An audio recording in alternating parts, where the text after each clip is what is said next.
All right, so all of my jars are loaded into the canner.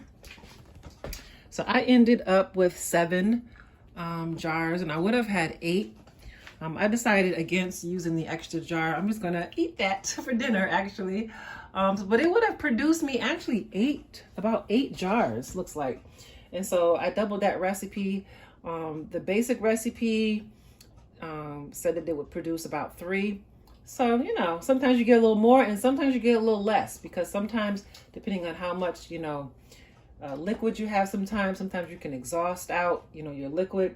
So it just depends. So this worked out well. So I'm going to go ahead and crank my heat up now. Finally, my canner has been patient all day, waiting for this moment.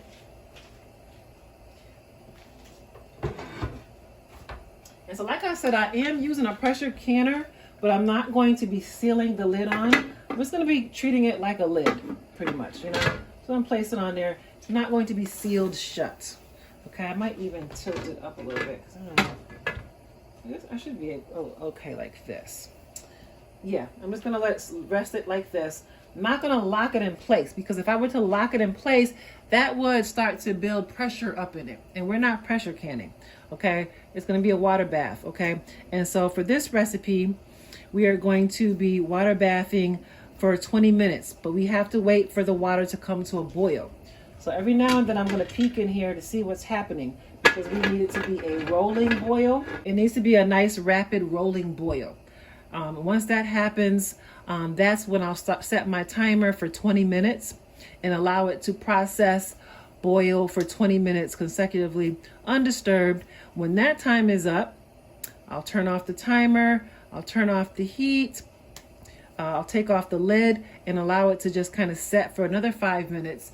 Then after that, I can go ahead and start removing my jars one by one and placing them on the counter here.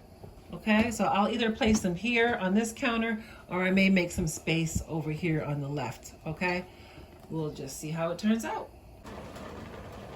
All right, so I have just peeked inside my canner, and we do have a rapid boil.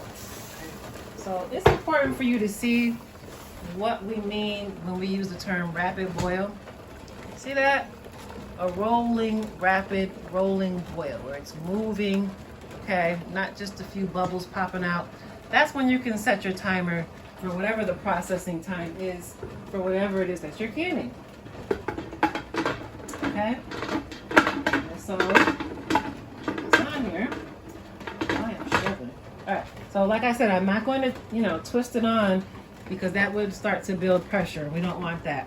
So the steam is going to just come out this vent pipe, and that is perfectly fine. In the meantime, this is when you start cleaning up your kitchen. Get your cloth ready for when you remove your jars. Okay, so whatever cloth you're going to be using, I'll use my can while you can cloth. Yeah, I think I'll use that. I like to stay in the spirit of things, okay?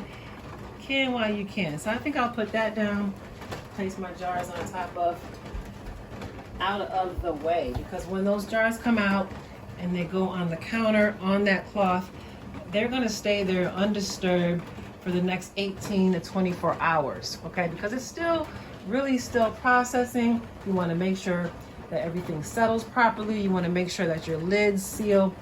So that's going to they're going to set over there for 18 to 24 hours undisturbed. That means you're not going to be touching on the lid. You're not going to be touching on anything. Now this is my leftover. Salsa Verde, and it was enough to complete a full jar. So I could have processed that, but I actually want to eat this with my meal today. So I'll be holding on to this. But it was good to know that I was able to produce 8 pint-sized jars by doubling up the recipe. Of course, like I said, that doesn't always happen every time. It might turn out to be just 7 pint-sized jars, or even 6. You just never know. Okay.